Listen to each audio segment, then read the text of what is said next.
Биз эмне үчүн барсак? Биринчи кезекте урматтуу пикирлештер, мамлекеттик түзүлүш. Мамлекетибиз бүгүнкү күндө мен өткөндө айттым. Кагазда турат. Де факто, де юре турат. А турмушта де факто жок. Бирөөгө арызданып бара албайсың. Чындыкты издеп таба албайсың. Акимден жардам ала албайсың. Акимдин ким экенин тааныбайсың. 7 областта 7 губернатор бар, ишенип коюңуздар. Мен билбейм аларды, тааныбайм. А башта Оштун губернатору келеби, Нарындын губернатору келеби, кимиси Бишкекке келген болсо элдин баары кулак түрүп калчу. Же көтөрүлгөнү кетти, же кызматтан шыпырылат деп. Калппы? Бүгүн губернаторун кайда жүрөт, акимин кайда жүрөт, ким өзү деген маселе жок. Бул деградация деп коет. 36 тамганын тааныбаганын баары келип мыйзам жазып атат. Натыйжада мамлекет кайда баратканын көрүп атасыздар. Мамлекеттик түзүлүштө биздин пикирибиз эч өзгөргөн жок. 15 жылдан бери эмнени айтып келатсак, ошол эле сөздү айтып келатам. Эмне үчүн 15 жыл деп атам? Бул сөз 2002 жылдан баштап эле айтылып келген. Президент бир убакта эл тарабынан шайланган киши өкмөттү башкарсын деген пикиримди такай айтып келатам. Гезиттерди барактаңыздар. Муну алдыңыздарда турган гезитти дагы ушунун баарын жасап берген дагы эле болсо жаштар, алардын акылы көбүрөөктүр. Бул жерде баарыбыз жакшы сыймыктанып көргөн, сыйлаган генерал Максат Ажималиевич Садыров деген генерал майор олтурат. Бул киши жакшы билет креативный деген сөздү. Мүмкүн жаштар креативдүү ой жүгүртөр. Ал креативный деген эмне деген? Мындай бир заманбап деген. Ой жүгүртүү. Ошондой болсо керек деп, гезиттин ушундай түрүн чыгарып көрөлү деп айтты. Эмнеге? Себеп Мадумаров 10 жыл башта эмнени айтты? Ошол келдиби турмушта? Келди. 15 жыл башта эмне деген? Ошол келдиби турмушка? Келди. 2010 жылы ушул конституция Кыргызстанды туңгуюкка алып барат деп айттык. Баарына жаман көрүндүк. Жаман көрүндүк. Мына аксакалдар, сиздердин эсиңиздерде бар. Сиздер деле айттыңыздар, эми баардык эл ушул жакка кетип баратканда өзгөчөлөнбөй жөн эле койсо болмок эле да деген сөздөрдү дагы айттыңыздар сиздер. Агымга карап жүрө бер, адахан, агымга карап деген сөздөрдү дагы айттыңыздар. Агым бал ирип чирип кеткен агынды болсо кантип агасың аны менен? Кантип кетесиң ошол агым менен? Өзгөчөлөнбө, көп эле көгөрбө деп. Мына Текебаевди айткан.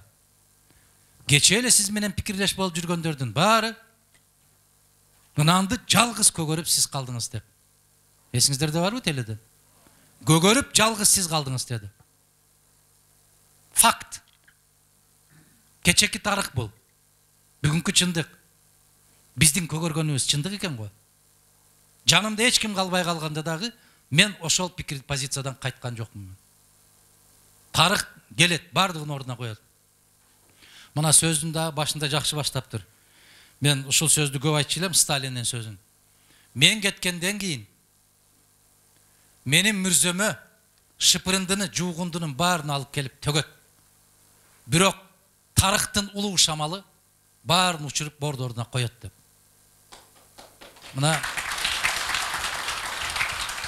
Мына ушул сөз, урматтуу бүгүнкү курултайдын катышуучулары. Бул сөз актуалдуулугун эч жоготпойт. Бул өлбөс сөз. Жакшы кишини кажып жүрүп жеп, анан артынан сөз кылып келген Элвис өзү чындыгында. Манастан чубак кем бекен деген сөз бекер жерден чыккан эмес. Манас жалгыз болгон кезде дагы жок дегенде ушуга мен тең келем деген чубактар көп болгон. Муну да эске алып коюшубуз керекпиз. Биздин түбүбүзгө мына Димаш Ахмедович Кунаевтан бир пикир алышып калганда ушу киши айтты эле. Айналайындар, сендерди тарыхта эч ким ала алган эмес. Өздөрүңдү өздөрүң аласыңдар ғой деген. Бул 92 жылкы сөз. Мына карап кергиле, бүгүнкү күндө ошондой болуп атабыз. Неге ошондой болуп атабыз? Баякындай жалдырама болгондо. Жалдырап ар кимибиз ар жакка кеткенден, көрүнгөндүн этегин кармап кеткенден ушундай болуп атабыз. Башка бирөөнүн чапанын алып келип кийгизип койду. Ошондо айттык, бизге жарашпайт, бизге жукпайт ушул чапан деп конституцияны айттык. Көрсө кеп конституцияда эмес экен го. Жоготуп беришип тургу ал конституцияны. Жок экен го, жашап атып турбуз го. Биз эч ким эч нерсе болгон жок го. Ошол эле четтен келген конокторду тосуп аттык, узатып аттык. Кыргызстанда жыйын өтүп атты, өкмөт иштеп атты, эл иштеп атты. Конституция кеп анда эмес экен го. Кеп жетекчинин өзүндө экен го. Кече анан өзгөртүү киргизебиз дегенде издеп таппайт. Сен алдың беле, сен алдың беле. Бул эмне? Шыпыргыбы? Балаңдан сурайсың го, барчана, муну эмне ушу жерге койдум эле шыпыргыны деп. Дүйнөгө маскара болдук го муну. Кептин баары ушунда туугандар. Биз күчтүү президенттик башкарууга барыбыз керек. Президенттик десе эле заматта эле жанагы эки кишини көз алдына тартып эле чалкасынан түшүп отурат. Ушундай болот экен деп. Андай болбойт. Кишинин өзүнөн көз каранды. Ошол президент эл тарабынан шайланган өкмөттү башкарышы керек. Өкмөттүн башында болуп жеке керт башы менен жоопкерчиликти мойнуна алышы керек. Өкмөт дегенде бүгүнкүдөй болуп 20дан ашык министрликтин кереги жок. 11 министрден ашпайт Кыргызстанда. Илгеркидей миллиондогон койлорубуз жок. Сүт, жумуртка, жүн, май деген пландар жок. Эмне кереги бар анчалык министрликтин? Биз, урматтуу замандаштар, президент башында турган ошондой өкмөттү курап, эң маанилүү маселе катарында жогорку кеңештин ордун белгилешибиз керек. Жогорку кеңеш бул 60-тан ашпаган гана бир мандаттан келген, элдин элегинен өтүп келген азаматтар болуу керек. Мейли партия көтөрсүн. Мейли партия көтөрсүн, мейли партия көрсөтсүн. Мисалы бир эле жерден, бир округтан ата журт өзүнүн кандидатын көрсөтсүн, бүтүн Кыргызстан көрсөтсүн, коммунисттер көрсөтсүн, ким көрсөтсө көрсүн. Эл кимге ишеним алса ошол келсин. Бирок адамдын жүзүн көрсүн да, ким экенин көрсүн. Бүгүн көрбөй шайлап атпайбы? Ошол жердин, ошол айылдын, ошол мыктысы болсун. Эгер биз партиялык система менен деп кете берген болсок, айылдан элеттен кадр өспөйт. Азыр элге журтка кызмат кылып аткан азаматтар бул жака келе албайт. Мейли мугалим, мейли дарыгер, ким болсо ошол болсун. Биз ушул принципке барышыбыз керек. Урматтуу замандаштар, ошол 60-тан ашпаган ар бири өз мандаты менен, өз ишенимине ээ болуп келген, элдин ишенимине келген кишилер келүү керек жогорку кеңешке. Жогорку кеңеш мыйзамдын гана аткарылышын көзөмөлгө ала турган. Ал жерде Дордой базарына же Ош базарына айланбаш керек, дүңүнөн саткан. Кадр сатышат отуруп алып, кызмат сатышат отуруп алып, соодалашат отуруп алып. Мен кийинкиде мисалдарды келтирип берем. Губернаторлар менен акимдер дагы 5 жылга шайланышы керек. 5 жылга дайындалышы керек. Ошол президент тарабынан дайындалып, 5 жылдын ичинде элдин алдында отчет бериш керек.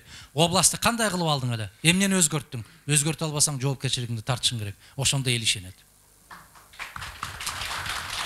Барсын 5 жылга. Мен Нарын областын Момчага жеткирем. Мен Көлдү мынча, Ошту, Баткенди мынчага жеткирем деген убадасын элдин алдында берсин дагы, ошондо дайындалсын. Дайындасын. 5 жылдан кийин сурасын. Кызматтан эмне үчүн коюп атат, кызматтан эмне үчүн алып атат? Эл чатагы жок, билбейт эмне үчүн алып койгонун. Бүгүн эле базарда отурат, карасаң эле эртең губернатор болуп отурат. Байпак сатабы, туфли сатабы, ар кандай саткандары бар азыр. Жогорку сот эркин болмоюнча Кыргызстанда чындык болбойт. Ага эни тууган урук, куда сөөк деген бул балекет биз менен кошо кетмейинче кетпейт. Жогорку сот эгемен болуш үчүн эмне кылыш керек? 15 жылга дайындалышы керек, аны эч ким кызматтан ала албаш керек. Жогорку сот. Бирок жогорку сотко дайындалганга чейин Кудай сакта, жанагы партияга алып атканда кандай электен өткөрсө ошондой электен өткөрүп алыш керек. Бүгүн конституциялык сотто отурушат, сотто бир күн иштебегендер. Тажрыйба жок. Эсиңиздерде бар. Мына Элмирза Ракиевич Сатыбалдиевди баш прокурор кылып дайындаганда жогорку кеңеш чалкасынан кетип жатып алган. Эмнеге? Ай бул прокуратурада иштегенине 10 жыл толо эле экен деп. Көрсө канча? 17 күнбү ушунча күн жетпей калган экен. Эсиңерде барбы? А бүгін прокуратураның жытын жыттабагандар, турмуштун жытын билбегендер баш прокурор болуп отурбайбы? Оозуна талкан салып алдыбы жогорку кеңеш бүгүн? Же ал талап тек гана ошол Сатыбалдиевке коюлган талап беле? Бакыт Бешимовду Ош мамлекеттик университетине ректор кылып шайлаганда жогорку кеңеш биз чаң тополоңун чыгарганбыз. Эмнеге? Докторлук даражасы жок экен, илимдин кандидаты экен деп. А бүгүн мектептин эшигин бир кадам аттабаган кыздар келип министр болуп отурду го. Эмне болдук биз кыргыз эли? Мамлекет эмне болдук? Эмне үчүн көз жумуп атабыз? Мына биздин деңгээлибиз кайсыл даражага түшүп кетти. Карап көргүлө. Коопсуздук кызматынын бир күндүк аскерде болдубу болбодубу билбейм ал жигиттин. 730 күн бизге окшоп өтүк кийгенби кийген эмеспи билбейм. Алып келип коюп койду.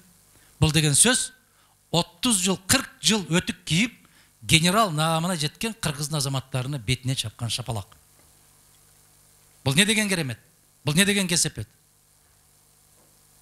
Карап көргүлө урматтуу туугандар. Эгер калп айтып атсам айткыла, Адахан Кимсанбаевич могу жерден туура эмес айтып атасыз деп. Бугдай менен арпанын айырмасын билгендер айыл чарба министри. Эмне болот бул?